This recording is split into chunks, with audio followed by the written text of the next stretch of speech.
the violin. And the violin is Peter's instrument. It's actually a string text. So, Jacob, Todd, just want to talk a little bit about the violin for us?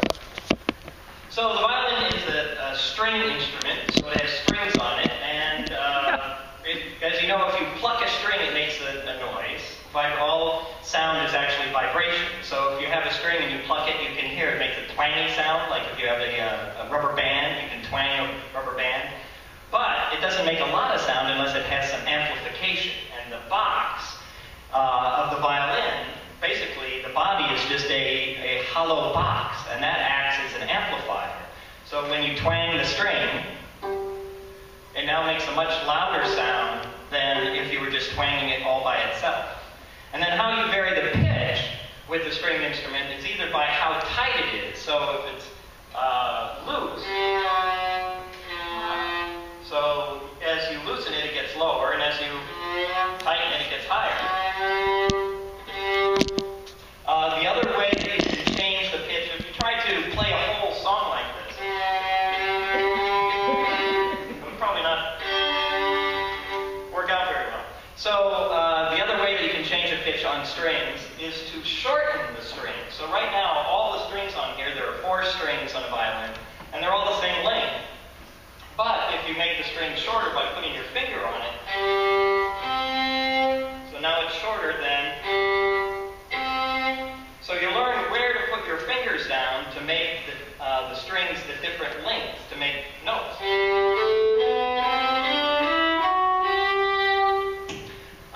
Then there are a couple of different ways to make noises. One is the plucking, like guitars, you pluck the strings, that kind of thing. With the violin, most of the time you're using a bow.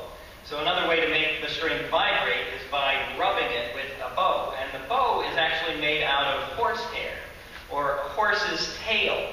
So all of this is from a horse, actually. And then a horse's tail is actually really slippery, or that string is really slippery, and it doesn't make the string vibrate very well.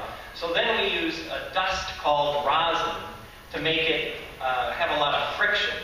And the rosin comes out of a tree, the sap of a tree. They actually collect sap from a tree, and it hardens up, and then you rub it on the horse tail to make a bow, and then it makes that sound.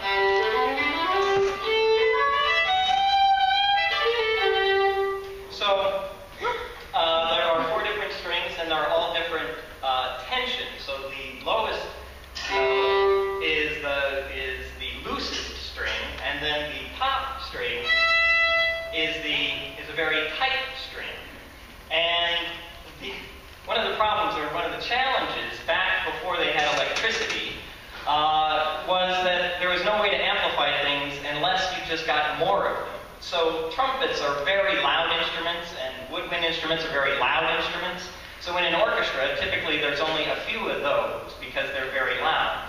But so that you can have violins be as loud as trumpets, typically you need like 10 or 15 different violins to make the same loudness as a trumpet. So oftentimes in orchestras you'll see that there are like 20 violins, and there are 10 violas and 10 cellos.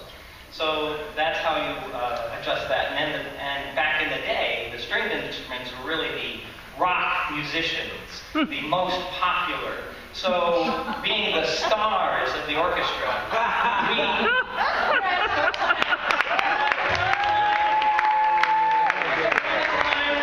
we were the stars. So we got the lead role in terms of in Peter and the Wolf, in terms of we play for Peter, who is then the star of the show, or the lead character in the show. And Peter has a theme in the show. Typically, every time the narrator talks about Peter, you will hear a theme, or this little song. And if I can play it, it goes something like this.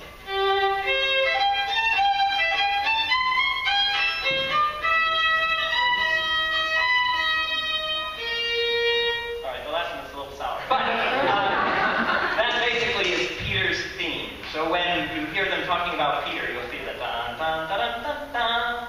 Thank you very much.